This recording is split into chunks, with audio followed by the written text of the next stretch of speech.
the creative process, I believe, should always be fun and light, and it should not be so overwrought.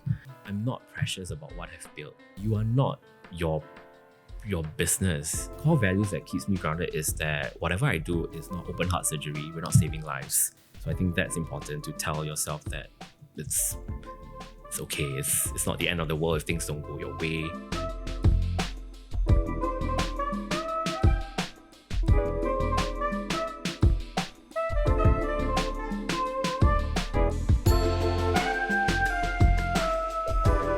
Hello everyone, welcome to Upfront with Front and Off Sector, a podcast where we speak with guests about their creative practices.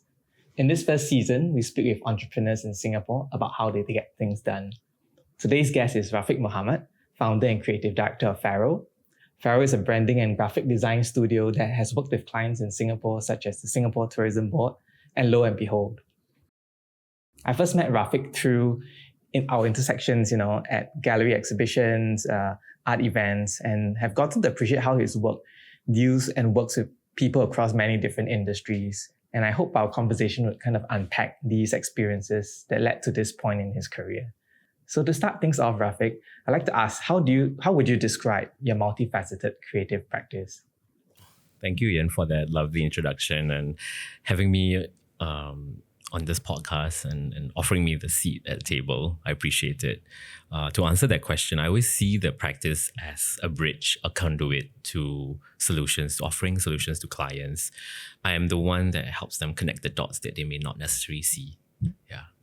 Okay. So talking about connecting the dots, let us kind of start at the beginning, or maybe a little bit far back. Could you talk about your education? So it could be in school or elsewhere that planted these seeds for your practice today. I think I've had a really formative experience when I was at NAFA, Nanyang Academy of Fine Arts, doing my diploma in visual communications. I was there for 3 years, and those were really formative years for me because I was exposed to different art forms, traditional medium like ceramics, Chinese painting, sculpture, watercolor. I think that was my first introduction to the world of the arts. And I noticed that when you are given that knowledge and also art history knowledge as well, you are able to connect the dots of why certain things happen, or why certain movements happen because of this, or why certain techniques are prevalent. Yeah. So it was kind of interesting. And from there, you are also encouraged to apply your knowledge of these art forms and mediums and history and onto yourself in your work. So that application is necessary. These are really important knowledge, information that I've gained from NAFA, the application of oneself. Yeah. But what about the kind of maybe early achievements that gave you the motivation to pursue a path in the arts? Because often many people may have had formative training at an art school academy, but they find themselves doing something else later on. Yeah. I think it's great that I have friends who were from NAFA, they graduated and they end up doing other things in other industries. And I think that's amazing because that criticality and that creative rigor and that creative problem solving is much needed in all aspects of different industries. It doesn't have to always be in the creative industry. You can be in finance, but you have an arts background. And that's what sets you apart from the rest of your peers. So for me, the moment where I realized that this is what a career that I was interested in was when I was tasked with doing a very simple job for a client, my first job in a small boutique agency, whereby the client requires a double-decker bus wrap for an ad for a product. And for me to see it from ideation, creation, back and forth, fine-tuning and refining, and to the actual seeing the bus in public, that was kind of special. It's like, I'm creating a work that the mass public is experiencing or engaging in the larger scheme of things. Or I see clients who have to create supermarket buntings and all that, or gondolas to hold products. And I created those and I was like, it's nice to see people in the supermarket just engaging with that product or that structure. So that's to me when I realized, there is a public aspect to the work. And it's that very background kind of creative that supports it that I was very fascinated. Nobody needs to know that this was created by me, but I had a hand in this process, which is kind of lovely. Yeah. And so you talked about kind of working behind the scenes within like larger organizations of larger studios. So you've done that for about 8 years before launching Pharaoh in 2015. What motivated this move? Because previously perhaps you may have had the security of working under an employer, but now you're kind of on your own and you have to be actively business getting, or you are the front face for your own studio. So could you talk about the motivation and this transition period? Definitely. Like, I don't think I had a very linear career trajectory from when I graduated from NAFA, completing my national service, entering a small boutique studio, and then from there I even worked in a local art gallery for 2 years. Back then the gallery was situated at the Mika building. It was lovely. It was like, I was interested in the arts even at my early age, and I was like, let's try working in an art gallery as a designer, in-house designer, and someone that manages the gallery space, manages the hang, deals with the customers. I think that was the first time where I was out of the desk, because the desk was like a barrier that I could hide behind when I was in a smaller agency, and my communications was just through the suits or the account managers, and then or sometimes with the client. But then now I have to deal with a public audience or customers or literally guests. walk in. Yeah, and like I cannot hide behind that desk anymore. I have to stand up and, hey, welcome to the gallery. I'm Rafiq, da da da da. Like, if you need any help and assistance, please come and find me. I'm happy to assist you. So I had to force myself to get off my shell. So I think often the misconception people have of me now is I'm outgoing and very like social, but I'm not actually. It's a learned skill through years of just not being comfortable and getting out of my comfort zone. And from there, from the art gallery, I joined W Hotels, where I was the in-house designer for the overall property at Sentosa Cove. That was really enlightening because I had to deal with so many different departments, from the finance department, the marketing department, the housekeeping, engineering. And for me, I was being the only in-house designer. I had to be the guardian of the brand. So if any departments need help in doing the design work, I have to say, this is on brand, this is off brand. So that was what taught me about how do you control that brand yourself from within. And then from there, I think I was there for about 2.5 years, and I felt that, maybe it's time to apply what I've learned over the past 8 years into something that I have a bit more agency and control. And that's where the lovely folks at Wang Collaborative reached out and say like, we're doing a F&B project. Would you be interested in helping us for the branding portion? So that's where the studio came about. And back then I didn't even have a name for it. I didn't know what to call the studio. I was just like, just put my name first. And then the lovely folks at Wang said, why don't you just call it Pharaoh? Because that's the energy that you bring. It's always an outlier at the periphery, which is kind of nice. I've never been interested in being in the in crowd, because to me, there is an added perspective when you're out looking in that others may not necessarily have.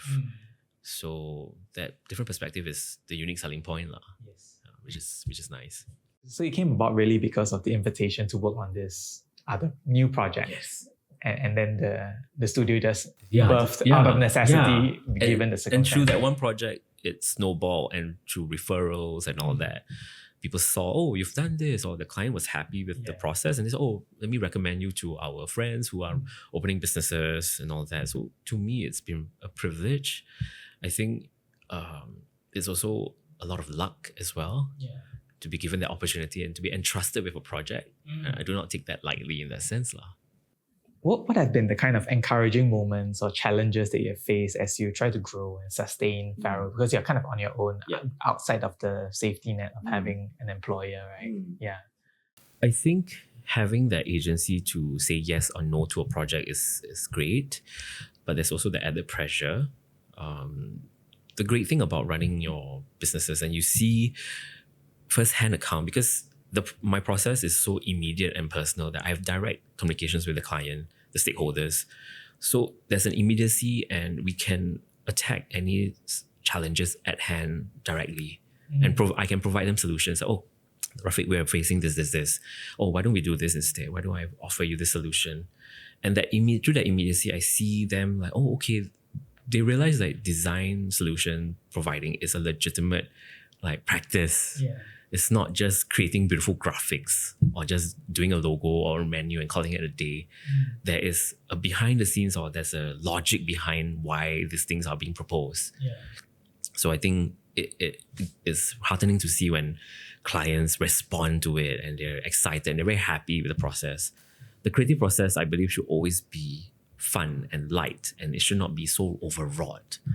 Like, yes, you can push your agenda to a certain degree, you can push certain things, but you have to realize that if the client is not receptive to it, you need to take a step back and say, okay, you know what, let's provide what they want and they need and then what they desire, and then just move on. Maybe this is not the right project, and that's okay. Yeah. So talking about that, what makes you say yes to a project? I think there's many factors. I think over the years, when I started out, I say yes because, there wasn't any jobs, right? I said, okay lah, I have nothing on my plate, so say yes. And it was let's gain experience. And then through that, you cultivate and you hone, okay, maybe I'm interested in hospitality, F&B, because I came from W Hotels. So I think that could be a direction that we could lean towards. So talking to the respective marketing people who are from different food groups and all that, I think that was lovely, and they understood like, oh, you've worked with marketing people. Yeah, I was in-house. So my direct communication is with the marketing manager, marketing director. So I knew what it takes to do the plan, and what the plan requires is support from the visual assets. So to them, there was a shorthand. There's no need to over-explain. Oh, Rafiq, we need this. Yeah, say less. So I understand what you need to spread the message, or to have that push for the business, right? And then I realized that, saying yes or no is also important, because then you realize, is this a legitimate business lead? For example, if someone approaches me and I question, is this an industry that I'm interested in? Like, for example, someone approached me from finance, and I can sort of read from the body language that they're the kind of clientele that they may not necessarily refer me to someone else. And then that's okay. That's not how they operate. But to me, I think it's nicer and lovelier to work with people that enjoy your work and they're happy to promote you or share you to others. So sometimes you just sort of read the body language and you're like, okay, it's a one-off thing lah, and that's fine. And after you engage with a lot of those one-off things, okay, maybe I can sense a pattern. If they start recurring, if you see more of these one-off things, it's like, maybe I can say no. Yeah, or maybe they don't understand my process. They see me as like a Fiverr or a Canva or whatever, right? Or an extension to their arms to do things. And maybe I'm not the right fit lah. And that's okay.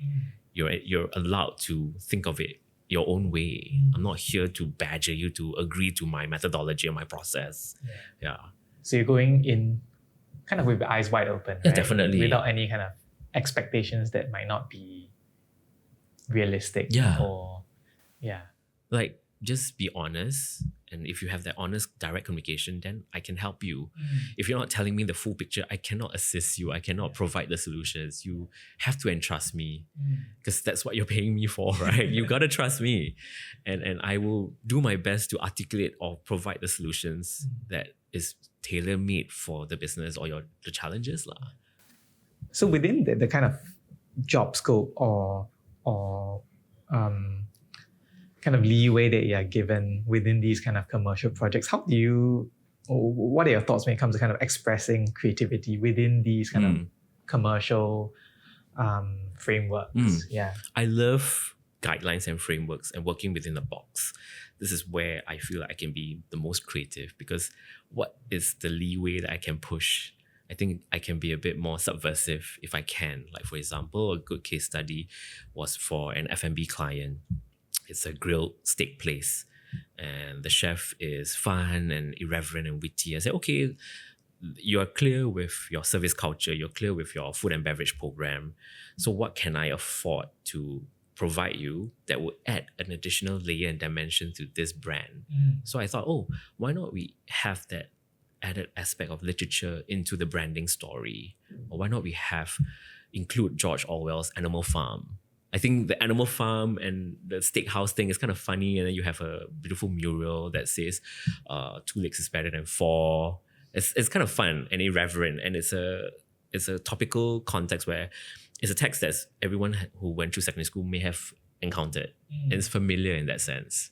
So I think even the chefs and the marketing team were kind of surprised. Oh, this is unexpected from a F&B like brand. It's like, why not? Why are you pigeonholing yourself to just F&B means you just have to look at F&B references, look at other restaurants? Like, not necessarily, right? You can look towards literature, art, or design or fashion or whatever. Yeah, I think it adds that added dimension, because creating a brand is as if you're creating a human being. Like, why is this brand likable? What do you want the brand? How do you humanize the brand? So adding that added dimensions is necessary. We are all multifaceted creatures, right? So the brand should be as well. So how have you secured new projects and retained, existing customers or clients? I think client retention is the most challenging, because it is building upon that relationship. And how do you maintain that relationship? It's a very humanistic aspect. And you have to have a vested interest in your client's business as well. Support them and understand, what are the challenges. And that's how you, like, whatever solutions that you're providing, say 1 or 2 years ago, may not be effective now. Then you have to be agile and you have to be nimble enough to say, I noticed this. How about we do this? How about I provide these solutions instead that work? And they appreciate that, because no point providing the same cookie cutter like solutions for like over 5 years, and it doesn't bode well for the business, and it doesn't answer the challenges head on.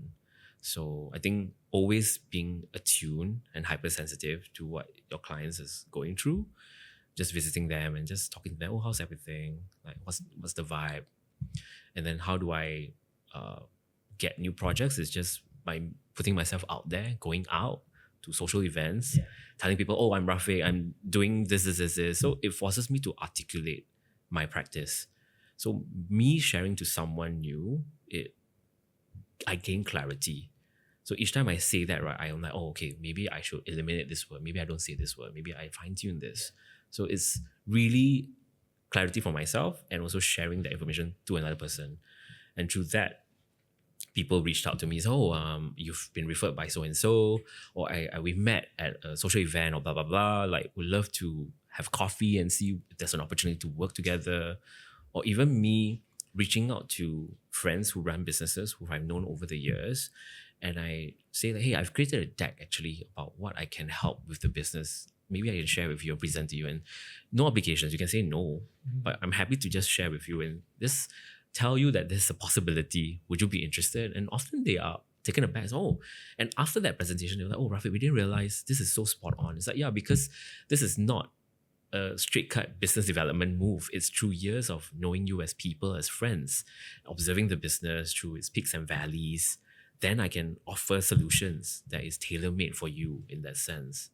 I think people appreciate that when I really observe.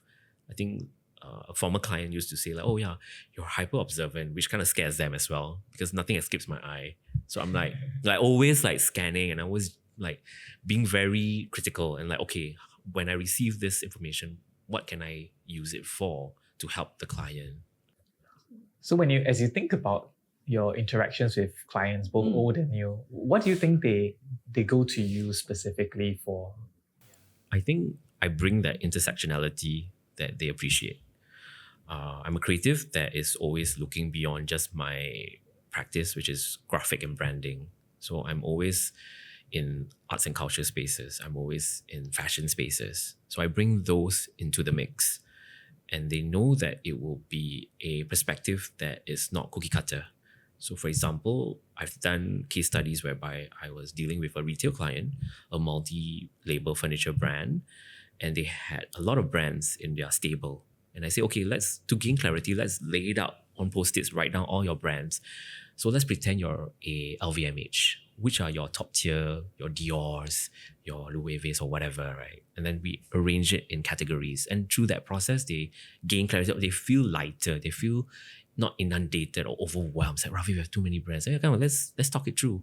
Let's go through the process. Like, to me, when there's a moment of someone being overwhelmed, all the more I'm excited to let's gain clarity to this. Let's sift through all this beautiful gem and let's arrange it so that you can see a big overview picture, and it feels less intimidating and it feels great because then it reaffirms what they've been doing for the past, say, 30 years in their business. They're doing it right. So, and they feel great. They say, oh, we really needed this. Like, thank you. Thank you for helping us gain clarity. It's like, this is what I do. I help clients gain clarity. And previously, before we started recording, you talked about how the process of working with clients often, if it works, you should be kind of invisible. Yes. Like, I always believe that I am always at the background. I'm not the front person. The design is not itself. The design is to support and help the business. It should not burden it. And therefore, it should always recede to the background. It should always have a light hand. The lesser people knew that I have a hand in it, the better. So I'm always interested in how design can offer solutions to businesses, and it could generate jobs and income and revenue. It's supposed to help all this. It's going beyond aesthetics. It's going beyond a pretty logo or a pretty menu, pretty visuals. Can we go deeper? Yeah, in that sense. I think it just further legitimizes the business, the creative business in that sense. Can you talk about the people you work with, who has, in a way, enabled your practice to thrive? So this could be like, your core team or frequent collaborators. Yeah, I think I've been very privileged to know a bunch of talented creatives from different industries. Like I mentioned earlier, Wing Collaborative, they were the ones that invited me to do a project, and that kicked off like Farrell. I think working with Wink has been really interesting. Then I realized, we share certain commonalities. There's a synergy in how our design practices revolve. It's always centered around the customer, human-centric approach. It's never about the aesthetic. It's always serving the product, the client. We're always questioning, okay, what is the product? What's the service culture? What's the whole like vibe to it? And how do we support it? How do we transpose that message across through soft touches like design, through branding or colors and all that? So I think that has been really nice. So currently working with other collaborators, folks from like food and beverage hospitality consultants whom I've known over the years through other capacities, and they've never worked with me until recently, and they were like, oh, we've always seen your work and we've seen you around and doing things, so we're finally doing a project together. Yeah, it's great. There's a shorthand because I know what they do in their business aspect, so I relate to that and I can support that through the design or through the branding. Same thing with when you added another spatial design firm as well to the mix, then I understand their prior like projects and this is the vibe that you guys are always going for, this is the aesthetic, so how can we be the bridge, or how can I be the bridge to connect all this into something that's holistic? Yeah. What do you wish for Farrell to achieve or work on next? Wow. I hope Farrell could lead me to other bigger opportunities. I think I've always put this out there many years ago, and when people ask me, what's a great project that Farrell dreams of doing? I said, I always want to work with institution. And that's done, and that happened a couple of months ago with Singapore Art Museum. Do you want to talk a little bit about it? Sure. Yan Hui, the curator, approached both Wink and myself, Farrell, for the project. We've known each other through social capacity. She's known us through social events, art openings, and she's aware of our practice, which is very commercially minded. So from someone who's an institution, a curator, who have that capacity and generosity to invite voices into that institution space, it means a lot to us. And for us, we always, from day one, when we enter the first meeting, say, hey, we are grateful to be invited for this project. And we know it's a project, and therefore we want to be mindful of certain dynamics that's already in place. Do advise us accordingly. We're here to support the overall curatorial narrative. And they were taken aback, and the greatest feedback they've gotten or they shared with both Wink and Farrell is that, we've enjoyed working with you guys. It's so easy. I'm like, who have you guys been working with? It should be easy and chill, and it's just honest communication. Say, okay, if you have budget constraints or limitations, let us know. Then we scale it back. Then we do what we can. Or we often ask, we want to propose this. Is this feasible? If it's not feasible, okay, we fine-tune it to something that's comfortable. Or is this okay? Do you think it's too disruptive? Or we've often asked questions, so would the conservators be okay with certain interventions? What do you think? So asking these questions is important. Yeah, because it's quite a different context within doing a design and the branding, the visuals for an exhibition as compared to maybe a commercial space where the exhibition is much more ephemeral. I would say it's only up for half a year. Yeah. So does that also change the way that you approach the brief? Not really. At its core essence, these are projects that are confronting or engaging with a larger audience, people, the public. So you always have to have the public in mind. It is no longer about you. You got to have a healthy distance.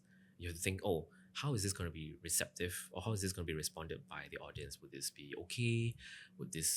Is this on brand for the institution? Is it too out there? Would it be too abrasive? These are the questions. Oh, is this necessary? So I think it's nice that we come in, for example, the process with the Singapore Art Museum team, the curatorial team, together with Yan Hui and Belle, the project manager, was that we shared with them our references for this project. The references range from Last Volunteer, Dogma, the film, where it had floor maps and all that. We were saying, and they were like, oh, they get the references, and they were happy that we were seeing things beyond the art world. And we're like, yeah, it's because your audience have seen all this. Therefore, the reference points needs to be super layered, that it will reach different points at any time. So we look at different things and we bring it to the table. And often, how do you remix all this and you synthesize all this, which is kind of interesting, and then you create a language that's inherently theirs for the show, but it's through different viewpoints, different references. I think that's the beauty about having a deep knowledge of references, because it will help you with your practice, because it's never flat. You can reference music, theatre, fashion, product design, and all that. Yeah. So with that already kind of accomplished, is there something else that you're dreaming of? Or there is, actually, because to me, I've told myself, after running Faro for almost a decade, after the 5-year mark, I realized my practice is not scalable, because everything I do is inherently me. Yeah, you are the interface. Yeah, because it's through my unique experiences that I've gained over my career. And I cannot teach that to someone younger. I can share with them, but the outcome is different because they didn't go through that lived-in experiences. So to me, I realized, I've come to a conclusion, it's just me, and that's okay. And I'm happy with that because it makes me very agile and nimble and flexible. I can join another team to do a bigger project. For example, STB's Passion Made Possible campaign launch with Plus Group.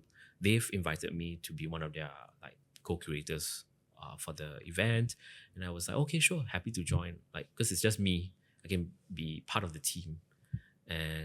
But to me, the end game is probably just closing Faro and joining a bigger company in a position that is doing high-level design thinking.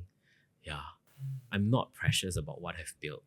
I'm okay to let it go. It's you are not your business.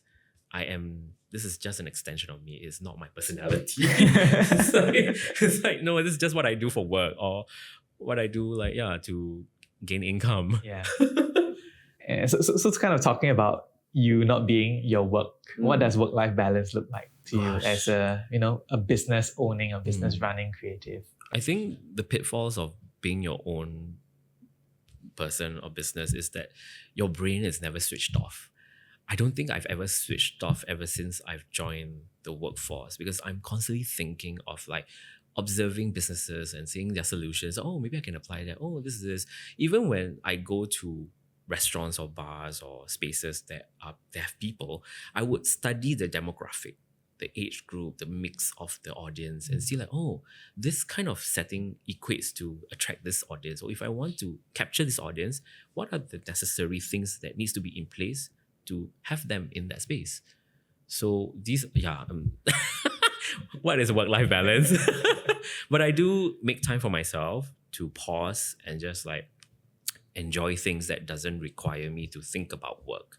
So going to arts and culture spaces it removes me from work because I can pay attention to the artist, the curator, the gallery person. Just listen. And like this is not my world, but I'm happy to listen in a whole space and just understand, oh, what is it they do? So I don't have to think, oh, I can apply this. No, it's just receiving information and knowledge. Yeah.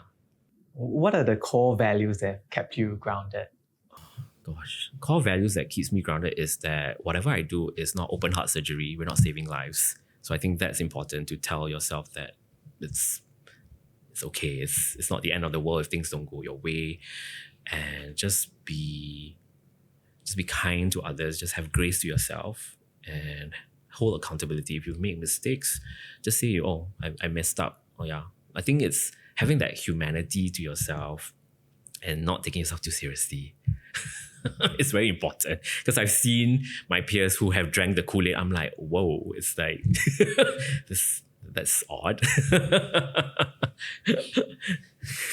So to end off the episode, we have a few kind of rapid fire questions. And the first one is, if you could share something you've read, listened to, watched, seen recently that's nourished you. I think I am a consumer of culture, different cultures, like from music, articles, like, so if you're talking about music, I'm kind of obsessed with Rosalia's like Lux album right now. If you're talking about arts and culture, I think Charlie Potter's recent book is amazing, Nova Scotia House. And if you're talking about articles and all that, I'm always interested in reading the perspective of the business side of fashion. So from, for example, observers or from editors, the inner workings of what it takes to run or what it takes behind the scenes of this multi-billion industry. I'm always interested in the business of creativity. Yeah, so I think that's what makes it exciting. It's not just fluff. It's not just woo-woo things and aesthetic, right? It is a legitimate machinery and it generates income and jobs. So even in the arts and culture, like, I'm always interested in, conservation. Like, it is an industry. It generates jobs. Like, people learn and finesse their conservative skills. And people often overlook this invisible work. Yeah. To me, it's like, it's real. To keep the things looking. Yeah. It's like, it's not just, once the work is done, it's the end all and be all, but there are things behind, like art handlers and all that. How important it is. Like, you gotta know that these are people with sensitivities and they're good at their job, to know that they'll keep the work protected in that sense. Yeah, which I think is important. And lastly, in a word, what does creativity mean to you? Creativity means humanity, actually, because it's connecting bridges, connecting the dots, and observing what's happening around you. And how do you reflect that? You become the mirror. And I always see that in arts and culture, through design. It is a reflection of the zeitgeist of our times. Like, it's no different than you reading the newspaper or reading the news and seeing a piece of work that's happening, that's been done in that particular moment in time. Yeah. Thank you, Rafiq. Thank you for having me. It's really lovely.